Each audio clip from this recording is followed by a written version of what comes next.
Bismillahirrahmanirrahim. Assalamualaikum warahmatullahi wabarakatuh. Alhamdulillah. Wassalatu wassalamu ala Rasulillah wa ala alihi wa sahbihi wa man tabi'ahum bi ihsanin ila yaumiddin. Amma ba'd. Ikhwani fid din wa akhwati fillah, kaum muslimin dan muslimah rahimani wa rahimakumullah. Pada sesi yang kedua ini kita melanjutkan materi kita dari kitab Ma hiya as-salafiyah. Apa itu as-salafiyah?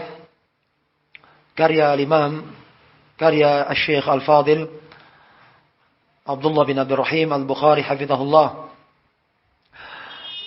Al-Syekh membawakan sebuah riwayat dari Al-Imam Al-Bukhari dalam Sahih Al-Bukhari dari Atha bin Sa'ib rahimahullah. Beliau berkata, laqitu Abdullah bin Amr bin As. Saya bertemu Abdullah bin Amr bin As. Faqultu lahu, lalu saya bertanya kepadanya, akhbirni an sifati Rasulillah sallallahu alaihi wasallam fi Taurah.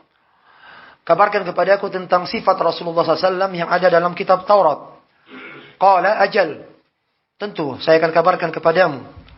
Wallahi, demi Allah, innahu la mawsufun fit Taurati bi ba'di sifatihi fil Quran.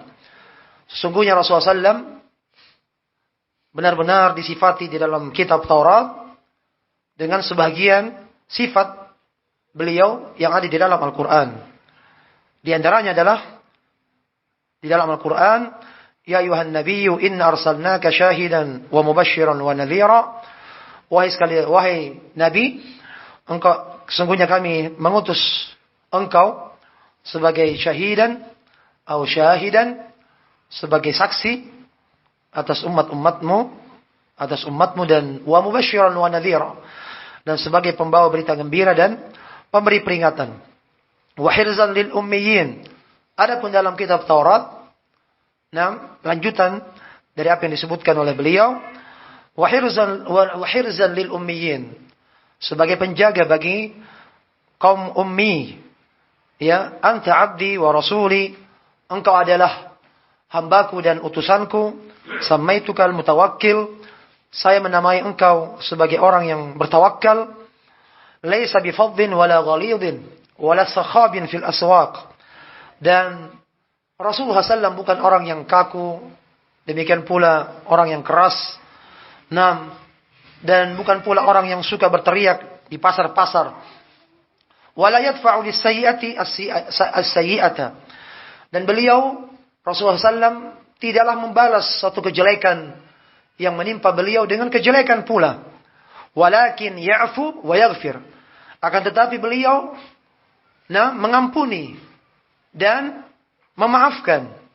Ya, akan tetapi beliau memberikan maaf kepada orang yang berbuat kejelekan kepada beliau. Wa yaghfir, dan juga mengampuninya. Ya. Mengampuni kesalahannya. Tidak membalas kejelekan itu, yang justru yang ada beliau memaafkan kesalahan orang yang telah berbuat jelek kepadanya.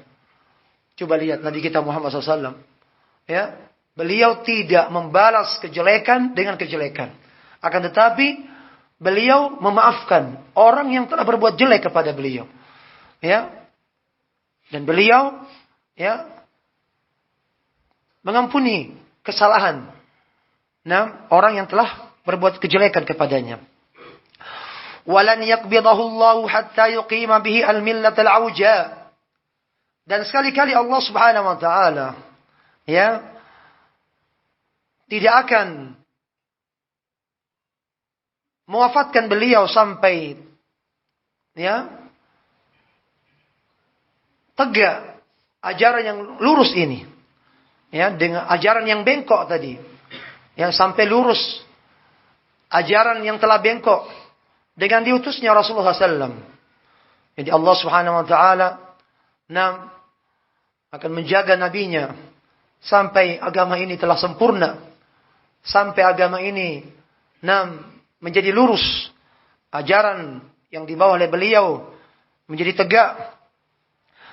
Bi an yaqulu, dengan manusia mengatakan la ilaha illallah, tidak ada sembahan yang benar kecuali Allah, yaitu sampai manusia seluruhnya mereka mentauhidkan Allah Subhanahu wa taala, sampai manusia mayoritasnya beribadah hanya kepada Allah Subhanahu wa taala semata.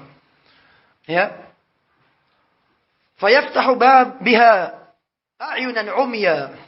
Yang dengan kalimat tauhid ini Allah Subhanahu wa taala akan membukakan mata orang-orang yang buta. Ya. Jadi orang-orang yang buta akan, yang tadinya buta terhadap kebenaran, mereka tidak bisa melihat kegelapan, kesyirikan, dengan adanya atau dengan diutusnya Rasulullah SAW, yang kemudian mereka mengucapkan kalimat tauhid la ilaha illallah. Dengan kalimat tersebut Allah Subhanahu wa taala membukakan mata orang-orang yang buta. Demikian pula Allah Subhanahu wa taala wa adhanan summan, dan Allah Subhanahu wa taala membukakan telinga orang-orang yang tuli. Ya. Wa quluban ghulfa, dan Allah membuka hati-hati yang telah terkunci. Ya. Begitu keadaan yang terjadi setelah diutusnya Rasulullah SAW. Dengan kalimat tauhid inilah manusia berada di atas kejayaan. Allah Subhanahu wa taala membukakan hati-hati mereka yang tadinya hati mereka terkunci dengan berbagai bentuk kesyirikan, kezaliman yang mereka lakukan. Dengan kalimat tauhid Allah Subhanahu wa taala memberikan cahaya dalam hati mereka, membuka hati mereka. Yang tadinya mereka tuli, tidak mau mendengarkan nasihat-nasihat yang sampai kepada mereka. Setelah Allah memberikan hidayah mereka untuk berpegang dengan kalimat tauhid, sehingga mereka pun mendengar ayat-ayat Allah Subhanahu wa taala. Yang tadinya mereka buta terhadap kebenaran yang sampai kepada mereka setelah mereka diberi hidayah untuk mengucapkan kalimat tauhid, maka mereka pun melihat dengan jelas jalan-jalan keselamatan yang ditunjukkan oleh Rasulullah SAW dan apa yang telah dijelaskan oleh Allah di dalam Al-Quranul Karim. Fala haula wala quwata illa billah. Warawa al-Imam At-Tirmidzi fil Jami'. Lalu kemudian Syekh Abdullah Bukhari membawakan sebuah riwayat dari Imam At-Tirmidzi. Al-Imam At-Tirmidzi meriwayatkan di dalam kitabnya Al-Jami'. Yang dimaksud di Al-Jami' di sini adalah Sunan At-Tirmidzi. Ya. Wasyama'il, ini Syama'il Muhammad, Syama'il al-Muhammadi. Wal Imam Ibnu Majah fi Sunan, ini Sunan Ibnu Majah. Bi isnadin sahihin, dengan sanad yang sahih, an Anas radhiyallahu anhu, dari Anas radhiyallahu anhu, annahu qala, beliau berkata, lamma kana al-yawm alladhi dakhala fihi Rasulullah sallallahu alaihi wasallam al-Madinata adha'a minha kullu syai'in. Ketika di hari pertama kali Rasulullah SAW memasuki kota Madinah, di hari ketika Rasulullah SAW pertama kali memasuki kota Madinah, dan kita tahu bersama bahwasanya Rasulullah SAW hijrah dari Mekkah ke kota Madinah setelah hidup di kota Mekkah selama 13 tahun. 13 tahun mendakwahkan tauhid, berjuang membela agama Allah Subhanahu wa taala, mendakwahi manusia. Setelah beliau diutus sebagai seorang nabi dan rasul di usia 40 tahun. Dan beliau berdakwah di kota Mekkah selama kurang lebih 13 tahun lamanya, mengajak manusia kepada agama Allah Subhanahu wa taala. Namun sayangnya hanya sedikit dari mereka yang mau menerima dakwah Rasulullah SAW. Lalu tentunya kemudian perpindahan beliau dari kota Mekkah menuju kota Madinah, dan tentunya itu adalah merupakan peristiwa dalam sejarah, adalah merupakan permintaan dari kaum Ansar. Jadi orang-orang Ansar yang telah masuk Islam, yang telah masuk ke dalam Islam, yang mereka berhasil didakwahi oleh sahabat Umair radhiyallahu anhu, yang ketika itu Rasulullah SAW mengutus Umair untuk berdakwah di kota Madinah. Alhamdulillah dakwah Rasulullah SAW diterima oleh orang-orang Madinah. Dan sebelum Rasulullah SAW meninggalkan kota Mekah, ada 2 kali utusan dari kota Madinah. Itulah yang dikenal dengan Bai'atul Aqabah. Ya, Bai'atul Aqabah. Jadi ada rombongan yang pertama yang jumlahnya cukup sedikit. Ya, mereka meminta Rasulullah SAW, mereka berbaiat ya di atas Islam, berbaiat dengan Rasulullah SAW, berpegang teguh di atas Islam dan mengikuti ajaran Rasulullah SAW. Dan mereka lah yang mengajar Rasulullah SAW untuk berhijrah dari kota Mekah menuju kota Madinah.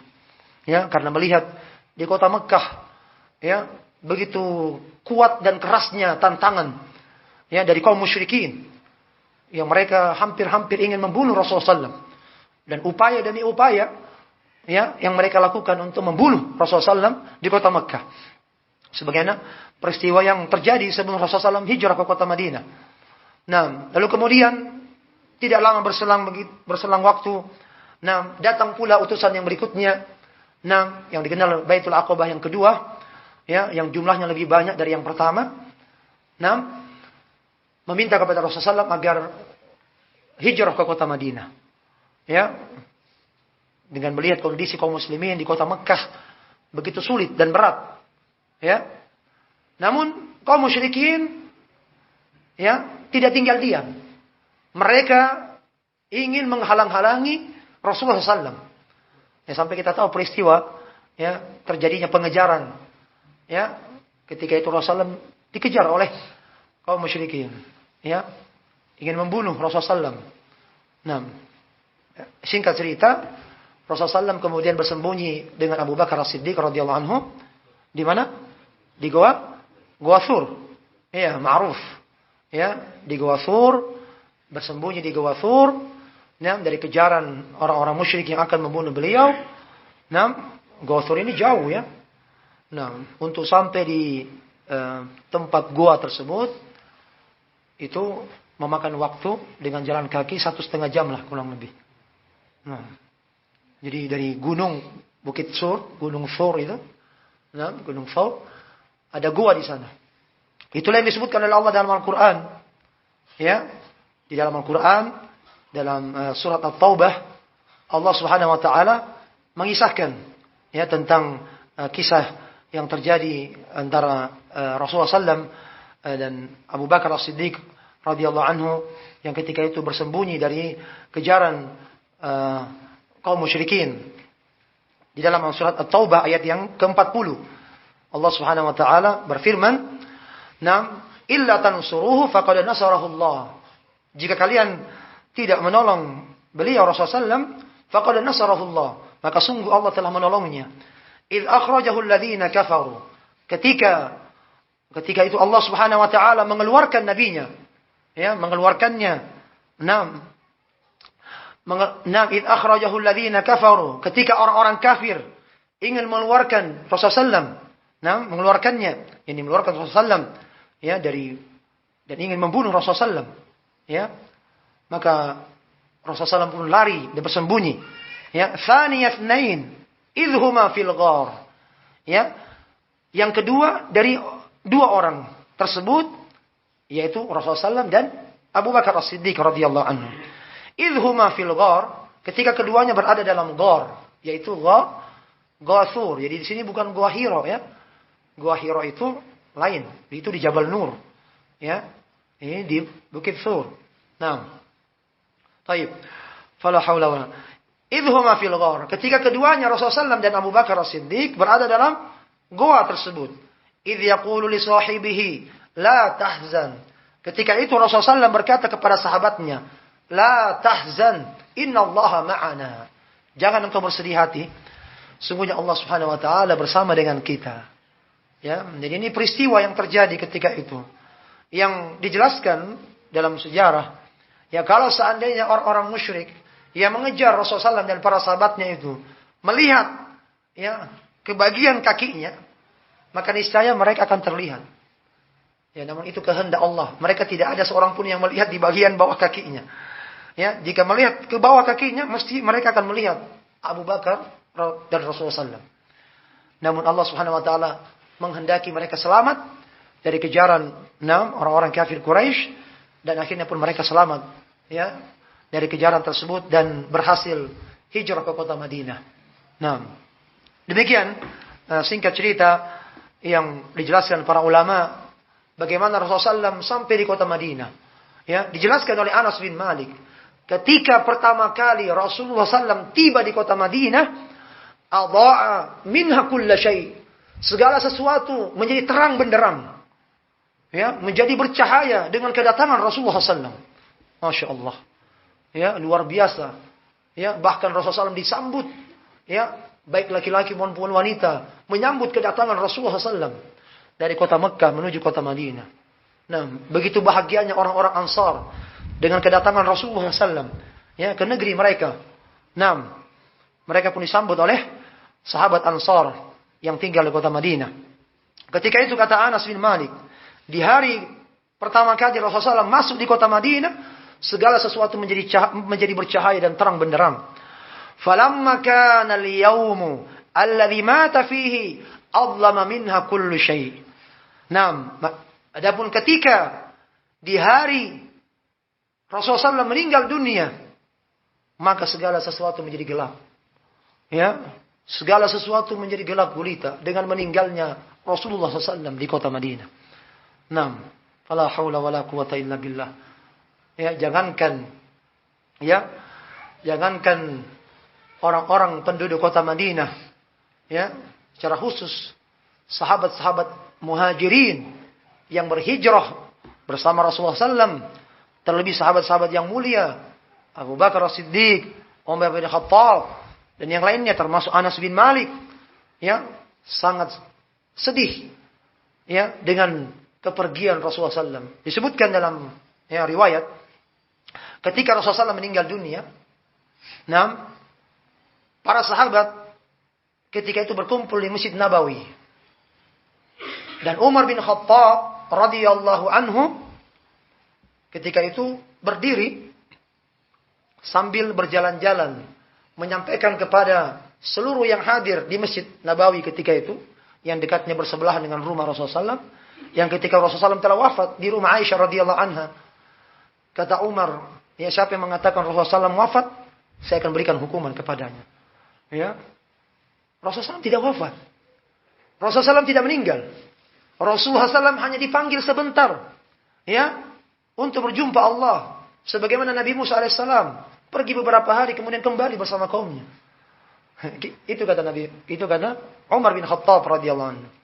Jadi belum menerima kenyataan, ya, akan meninggalnya Rasulullah SAW. Nah, jadi sangat marah Umar bin Khattab. Siapa yang mengatakan Rasulullah SAW meninggal, saya akan berikan hukuman kepadanya dengan hukuman yang keras. Nah, ketika dalam kondisi yang seperti ini datang Abu Bakar As-Siddiq radhiyallahu anhu.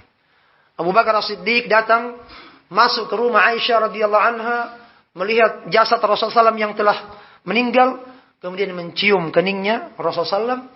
Ya, begitu sedihnya sahabat Abu Bakar As-Siddiq melihat manusia yang paling mulia meninggal di hadapannya.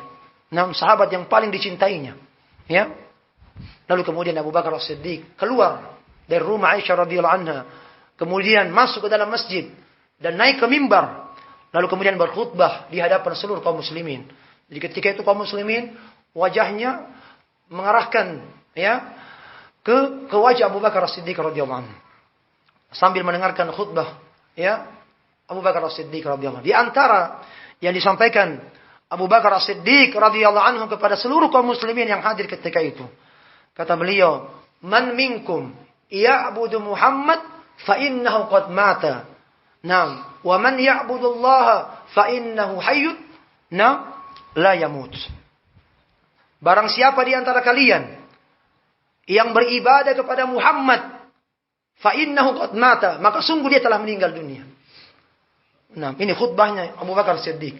Wa man ya'budu Allah, dan barang siapa yang beribadah kepada Allah, fa innahu hayyun la yamut, maka sungguhnya Allah Maha hidup dan tidak akan mati. Ya, lalu kemudian Abu Bakar As-Siddiq membacakan firman Allah, "Wa ma Muhammadun illa rasulun qad khalat min qablihi ar-rusul.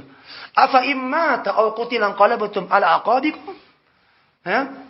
"Wa man yanqalib ala aqibaihi fala yadurrullaha syai'an. Wa sayajzillahu syakirin." Ya.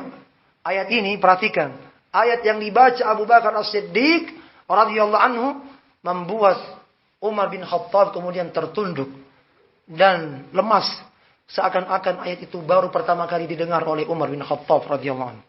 Ya, dan beliau pun menangis. Ya, tidak sanggup menahan kesedihan. Ya. Ternyata apa yang dikatakan oleh Abu Bakar As-Siddiq adalah benar. Wa ma Muhammadun illa rasulun. Ya, tidaklah Muhammad itu melainkan seorang rasul. Qad khalat min qablihi rusul. Telah berlalu ya dari Muhammad sebelumnya rasul-rasul sebelumnya. Qad khalat min qablihi rusul. Telah berlalu ya dari rasul-rasul yang sebelumnya. Sebelum Rasulullah SAW ada rasul-rasul yang lain yang juga mereka telah meninggal dunia. 6. Iya kan? Afa immata aw qutila qalabtum ala aqabikum? Apakah kemudian ketika Rasulullah SAW meninggal ya ataukah terbunuh, ya, inqalabatum ala aqabikum, kalian membalikkan leher-leher kalian? Maksudnya kalian akan murtad dengan kepergian Rasulullah SAW? Ya, apakah kalian kemudian jadi murtad? Ya, membalikkan leher-leher kalian, maksudnya kalian kemudian berpaling dari agama Allah yang lurus setelah perginya Rasulullah SAW?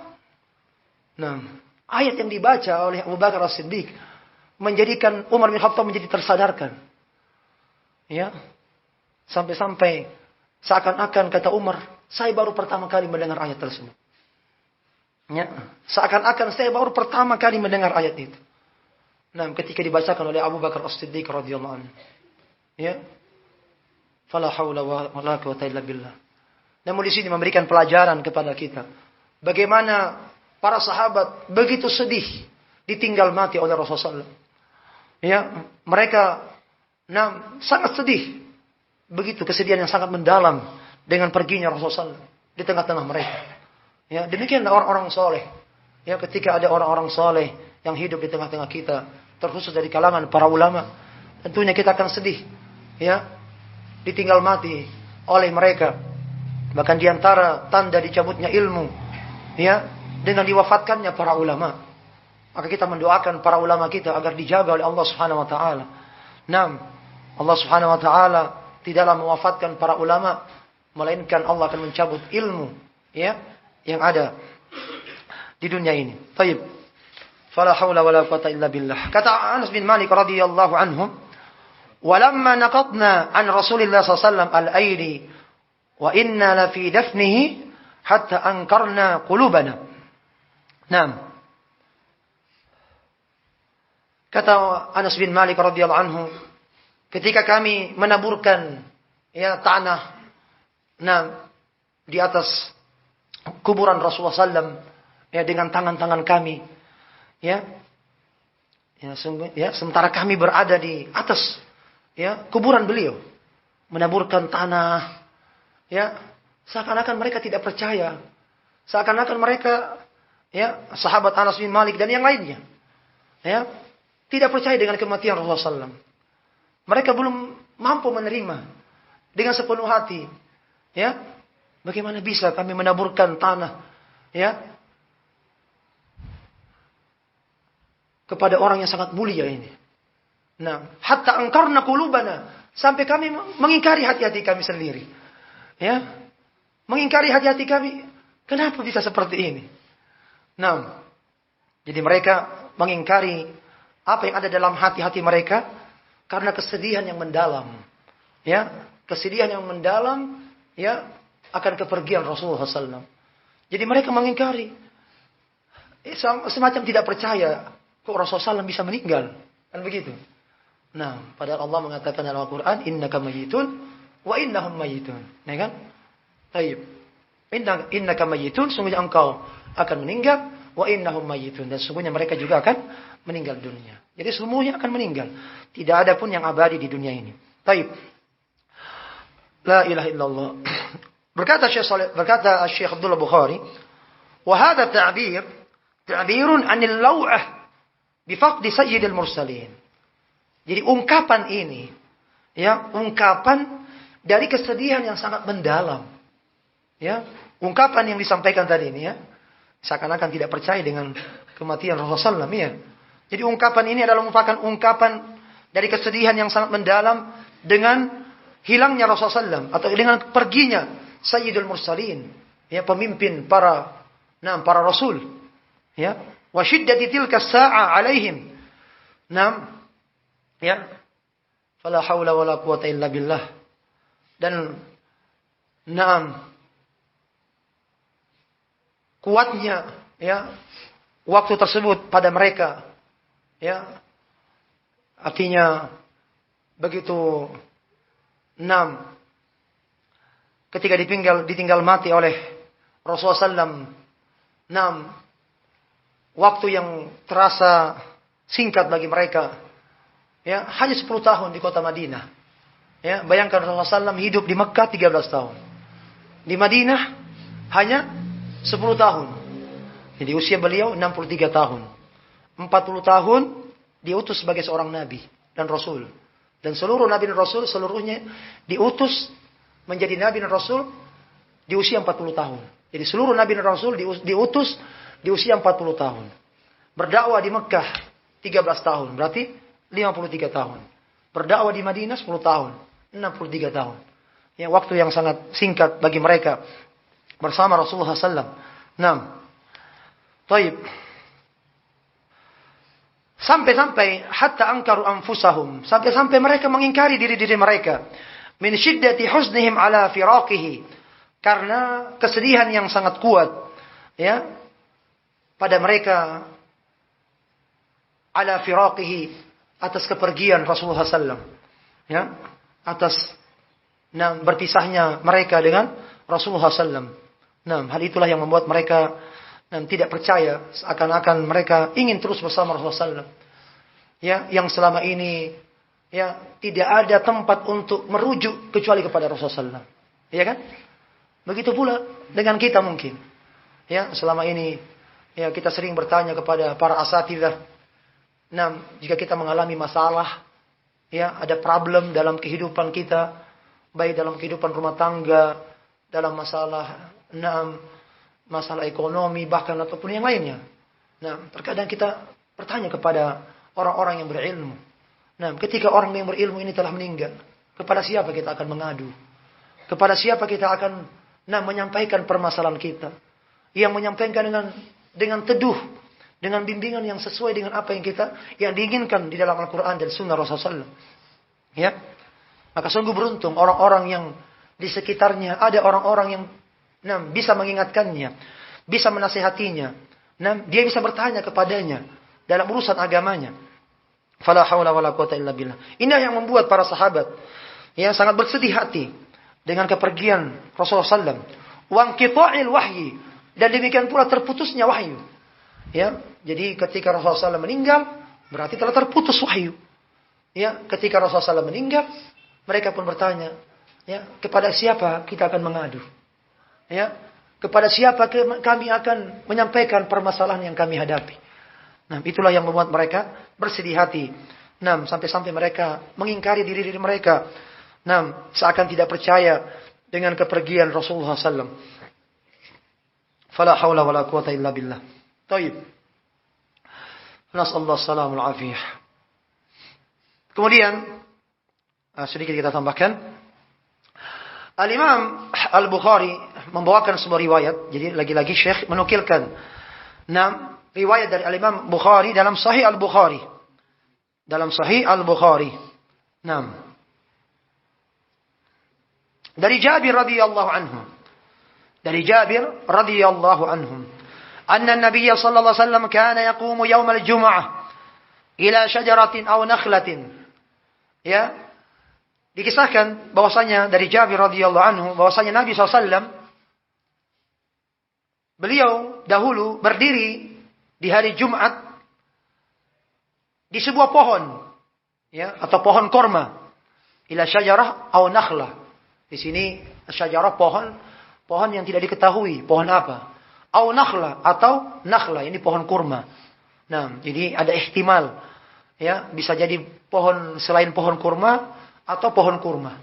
Seperti itu. Al-muhim, Rasulullah SAW biasanya ketika berkhutbah di hari Jumat, berdiri di sebatang pohon kurma atau pohon yang lain. Nah, lalu kemudian berfaqalat imra'atun minal ansar aw rajulun. Lalu ada seorang wanita atau ada seorang laki-laki, ya di sini juga ada ihtimal, ada laki-laki, ada juga wanita. Dari kalangan Ansar menyampaikan kepada Rasulullah, "Ya Rasulullah, alla naj'al laka mimbaran?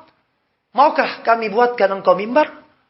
Ya, maukah kami buatkan engkau mimbar untuk engkau berkhutbah, berdiri ya di mimbar tersebut?" Yani ya sudah, jangan di pohon lagi. 6. Kita buatkan mimbar yang terbuat dari kayu. 6. Sebagaimana yang kita ketahui mimbar yang sunnah, yang memiliki 3 anak tangga.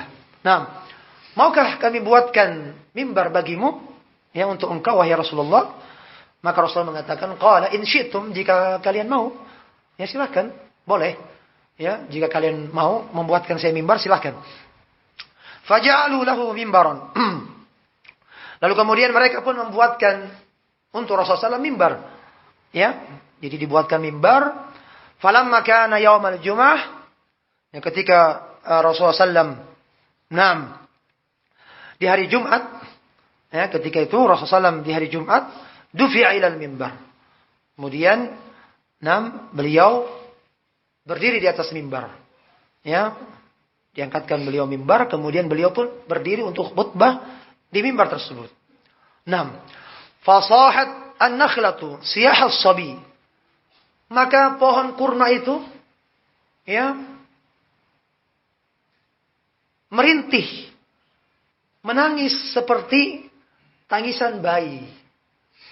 Bagaimana kalau anak bayi ya menangis dengan keras, merengek? Ya, seperti itu gambarannya. Jadi pohon kurma ya, sebuah pohon yang kita bilang ya benda mati, tidak bisa bicara kan? Pohon ini kok bisa menangis? Ya, menangisnya dengan suara yang sangat keras. Ya, soha itu ya, suara agak keras, melengking. Ya. 6. Seperti tangisan bayi, siyahas sabi. Ya, bagaimana seorang bayi ketika menangis dengan suara yang keras. Thumma nazala an-nabiy sallallahu alaihi wasallam. Kemudian Nabi turun dari mimbar tersebut. Fadammahu ilaih. Kemudian merangkulnya. Merangkul tadi. Ya, dikasih tenang. Ya. Taib. Ta'innu aninas sabi. Ya, sambil ya dirangkul, kemudian pohon tadi itu ya kemudian menjadi tenang. Ya, seperti ya seorang bayi yang kemudian ketika dielus-elus ya menjadi tenang. Ya, tidak lagi menangis. Alladzi yusakkan, yang ditenangkan. Ya, seperti seorang bayi yang ditenangkan dalam kondisi ya bagaimana supaya tidak menangis lagi. Iya kan? Nah, jadi bayangkan pohon kurma ini kemudian dirangkul oleh Nabi, ditenangkan ya oleh Nabi SAW. Qala sallallahu alaihi wasallam, Rasulullah SAW mengatakan, kanat tabki ala ma kanat tasma'u min adz-dzikr indaha. Ya.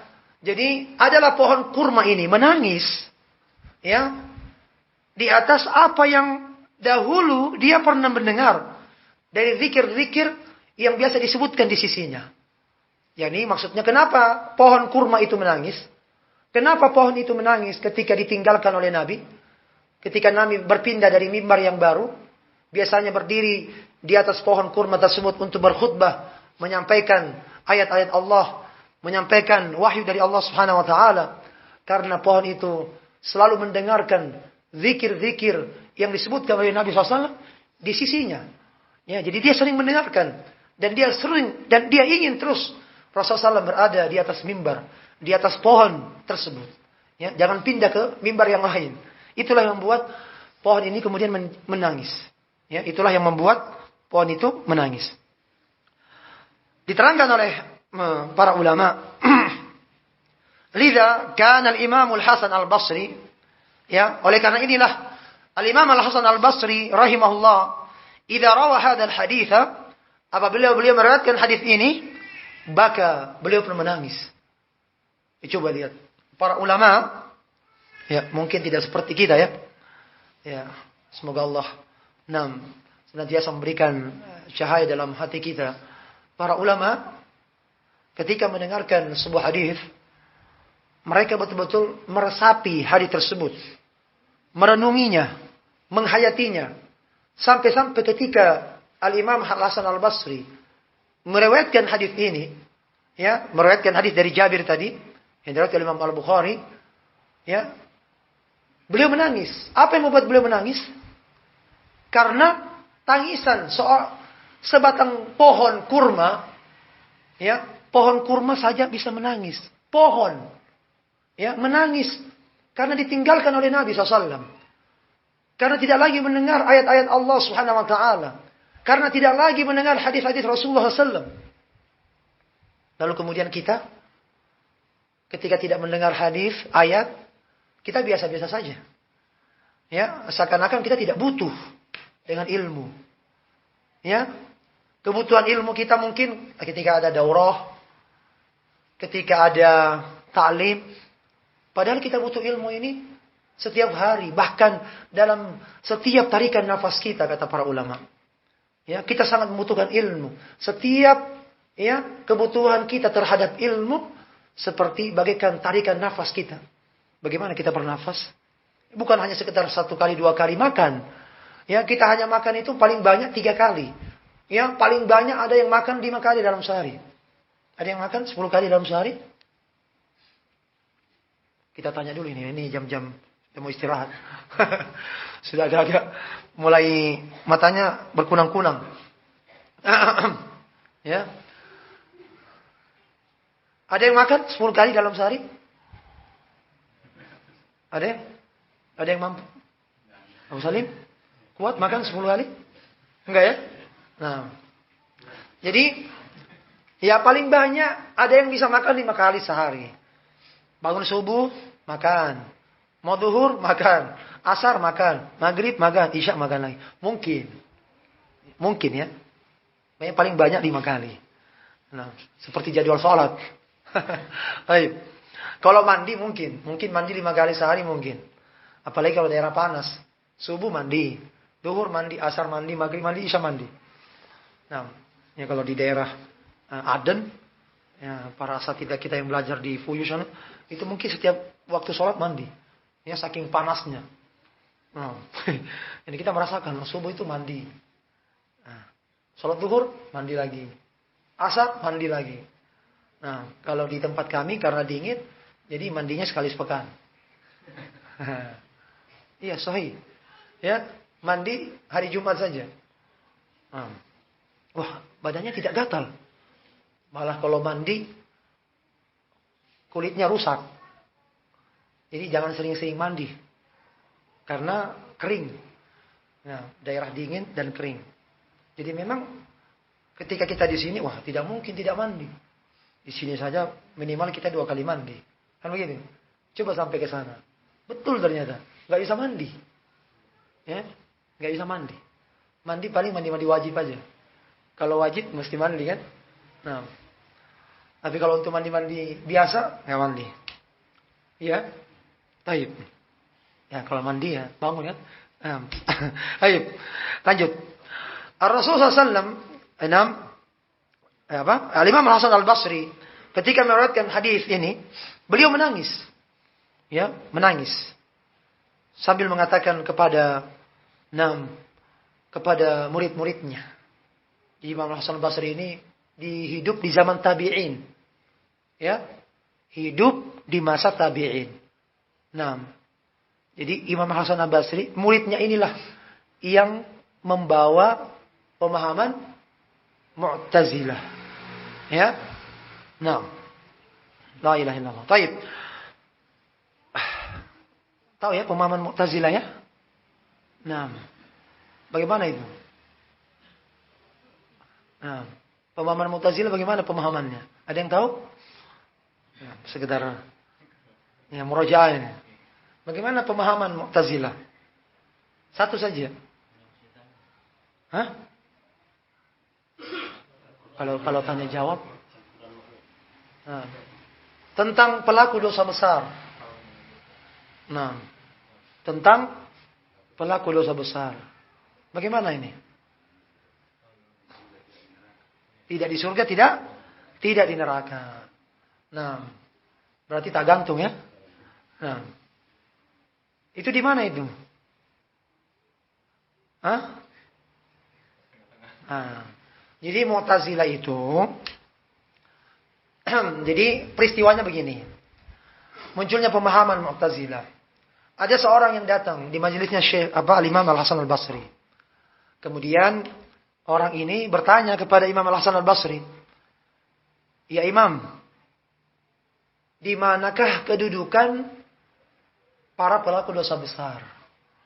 Ya, di mana kedudukannya? Nah,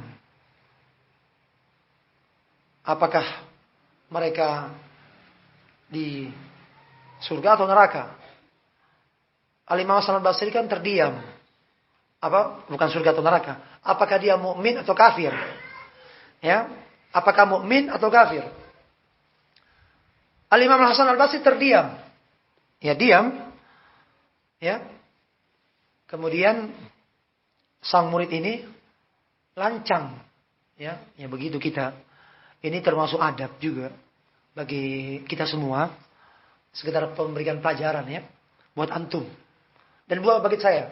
Apa itu? Kalau ada orang yang punya keutamaan di atas kita, itu jangan lancang berbicara di hadapannya. Apalagi kalau itu bentuknya pertanyaan. Anda mungkin tahu jawabannya. Sementara orang yang lebih utama daripada Anda, dia terdiam sejenak. Atau mungkin saja dia tidak tahu jawabannya. Tapi dia terdiam. Di antara adab, kita sebagai murid, itu diam. Paham ini? Ini adab ini. Dalam segala aspek permasalahan. Apalagi masalah-masalah fitnah. Ya, ini masalah besar. Yang paling terbaik, uskutul. Diam. Ya, diamlah kalian. Ya, jadi diam untuk tidak menjawab. Dan ini diantara adab yang diajarkan oleh siapa? Oleh Abdullah bin Umar bin Khattab radhiyallahu anhuma. Bagaimana Abdullah bin Umar ketika Rasulullah SAW bertanya kepada Abu Bakar As-Siddiq dan Umar bin Khattab tentang permisalan seorang mukmin. Ada sebuah pohon, ya, yang mana pohon ini adalah permisalan bagi seorang mukmin. Apakah pohon itu? Abu Bakar As-Siddiq terdiam, tidak tahu jawabannya. Umar bin Khattab tidak tahu jawabannya. Abdullah bin Umar yang hadir ketika itu, sahabat kecil, tahu jawabannya tapi diam. Saya sudah tahu jawabannya. Yang dimau oleh Nabi ini adalah nakhlah, pohon kurma. Tapi Abdullah bin Umar diam. Coba lihat, ini adab. Adab yang diajarkan oleh sahabat yang mulia. Di hadapan orang-orang yang punya keutamaan. Kadang-kadang kan kita kan begini ya. Baik itu ikhwan maupun ummahat. Mentang-mentang tahu ilmunya. Ingin disampaikan kepada semua orang. Ingin dia dilihat oleh orang lain. Ingin menampilkan dirinya, Masya Allah. Jangan seperti itu. Itu bukan adab yang baik. Ya, apalagi jika kita di hadapan orang-orang yang punya keutamaan. Orang-orang yang lebih dari kita dari sisi ilmu. Ya, kita diam saja. Nah, bayangkan. Ya, Abu Bakar As-Siddiq tidak tahu jawabannya. Umar bin Khattab tidak tahu jawabannya. Abdullah bin Umar, sahabat kecil, tahu. Tapi diam. Rasulullah SAW kemudian memberikan jawabannya. Yang saya maksud adalah nakhlah, pohon kurma. Selesai dari pertemuan itu, Umar bin Khattab pulang bersama anaknya Abdullah bin Umar. Di tengah jalan, Abdullah bin Umar mengatakan, "Ayah, Abi." Ya, secara mana ya? "Abi, sebenarnya saya tadi tahu jawabannya. Ya, tapi saya tidak menjawab. Karena di hadapan saya ada Abu Bakar As-Siddiq. Di hadapan saya ada engkau, ya Abi." Ya, ada Ibnu Khattab dan seterusnya. Luar biasa. Ya, bahkan Umar mengatakan kepada anaknya, seandainya engkau menjawab ya pertanyaan Rasulullah SAW, saya akan bangga sebagai seorang ayah. Iya kan? Pasti bapak demikian kan? Ketika ada anaknya lebih pintar daripada ayahnya, pasti kita sangat bangga punya anak, Masya Allah. Ya, tapi itu tidak dilakukan oleh Abdullah bin Umar. Ya. Coba lihat, memberikan pelajaran adab ya kepada kita semua. Termasuk peristiwa ini. Ketika ada seorang yang bertanya kepada Imam Al-Hasan Al-Basri, tiba-tiba muridnya lancang menjawab. Ya, katanya pelaku dosa besar manzilatun baina manzilatain. Kedudukannya di antara dua kedudukan. Tidak kafir, tidak mukmin, tidak kafir. Tidak mukmin, tidak kafir. Di dunia ini dia tidak mukmin, tidak pula kafir. Bingung. Orang semua terdiam. Ya. Kemudian orang ini diusir oleh Al-Imam Al-Hasan Al-Basri. Kemudian Imam Al-Hasan Al-Basri menjawab pertanyaannya. Orang tersebut. Pelaku dosa besar, dia mukmin, nuqsanul iman. Naqisul iman. Mukmin tapi kurang keimanannya, lemah keimanannya. Ya, jadi ketika seorang itu berbuat dosa, dia mukmin tapi lemah imannya. Nah, jadi bukan di antara satu kedudukan di antara dua kedudukan, tidak mukmin tidak kafir, bukan. Ya. Jadi pelaku dosa besar dia mukmin tapi lemah imannya. Difaham ya? Ini akidahnya Ahlussunnah wal Jamaah.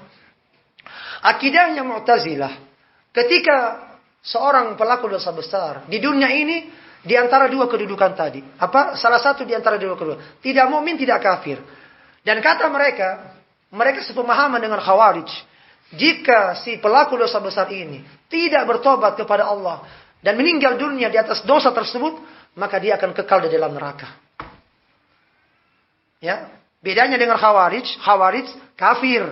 Pelaku dosa besar kafir, meninggal masuk neraka, kekal di dalamnya selama-lamanya. Kalau Mu'tazilah, ya, ketika di dunia, ya, kedudukannya di antara dua kedudukan, tidak mukmin, tidak kafir. Nah, tapi ketika meninggal dan dia belum bertobat, maka kekal dalam neraka selama-lamanya. Beda dengan Ahlussunnah. Ahlussunnah tidak demikian. Pelaku dosa besar, muwahhid, ya, akan mendapatkan syafaat, ya, dari Allah Subhanahu wa taala. Akan mendapatkan syafaat nantinya. Ya, pelaku dosa besar yang muwahhid, yang bertauhid akan mendapatkan syafaat. Nah, jadi mereka tidak akan kekal dalam neraka selama-lamanya. Pelaku dosa besar akan disiksa di dalam neraka sesuai dengan kadar dosanya, lalu kemudian dimasukkan ke dalam surga. Itulah akidah Ahlussunnah. Ya, berbeda halnya dengan Mu'tazilah. Baik. Wala haula wala quwata illa billah. Baik. Al-Imam Al-Hasan Al-Basri ketika menyampaikan kepada murid-muridnya, wa qala, ya ma'syaral muslimin, wahai sekalian kaum muslimin, al-khushabatu tahinnu ila Rasulillah sallam syauqan ila liqa'ihi fa antum ahaqqu an tashtaqu ilaih. Ya, wahai seluruh kaum muslimin, ya, al-khushabah, pohon, ya, kayu, ya kan, khushabah kayu, pohon. Ya, pohon saja itu rindu kepada Rasulullah SAW. Ya, rindu ingin berjumpa dengan Rasulullah SAW. Ya, tahinnu ila Rasulullah SAW. Ya, syauqan ila liqa'ihi. Rindu untuk berjumpa dengan Rasulullah SAW. Dengan kerinduan yang dalam. Pohon.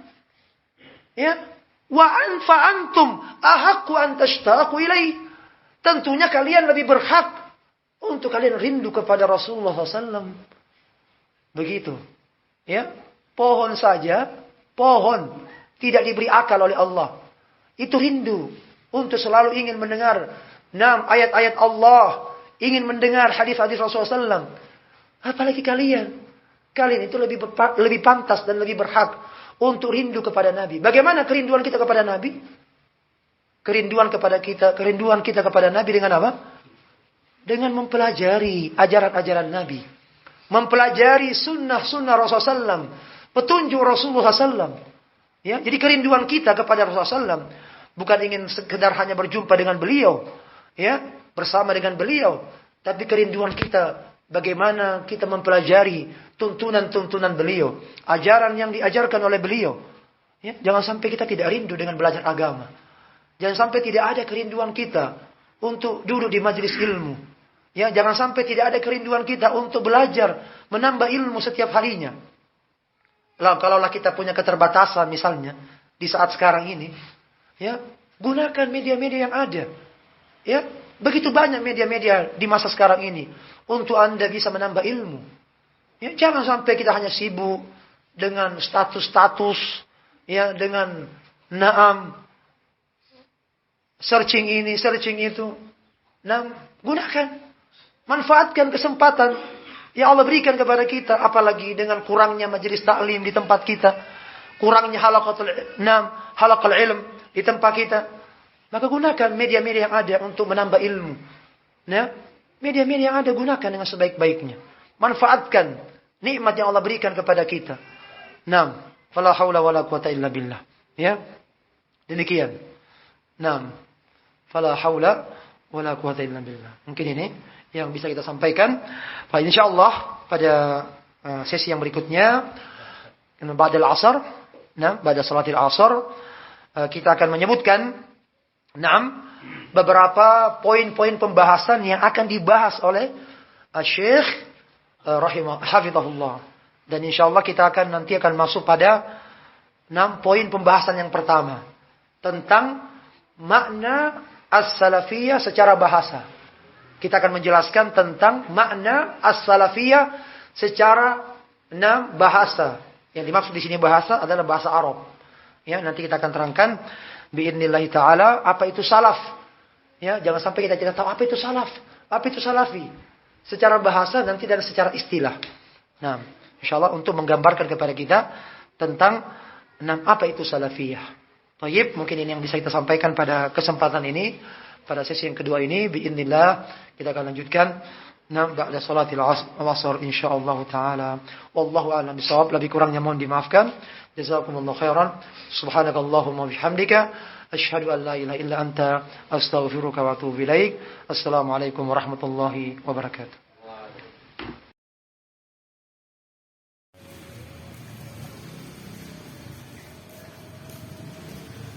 Allahu akbar.